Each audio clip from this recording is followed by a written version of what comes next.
अल्लाह ने बनी इसराइल से इकरार लिया था और उनमें हमने 12 सरदार मुकर्रर किए थे।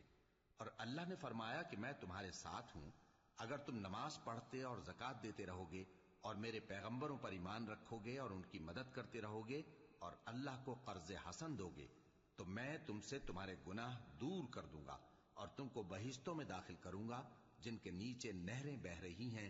फिर जिसने उसके बाद तुम में से कुफ्र किया तो वो सीधे रास्ते से भटक गया।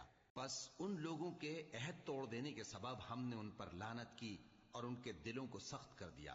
ये लोग कलिमात किताब को अपने मकामात से बदल देते हैं और जिन बातों की इनको नसीहत की गई थी उनका भी एक हिस्सा फरामोश कर बैठे। और थोड़े आदमियों के सिवा हमेशा तुम इनकी एक न एक खयानत की खबर पाते रहते हो।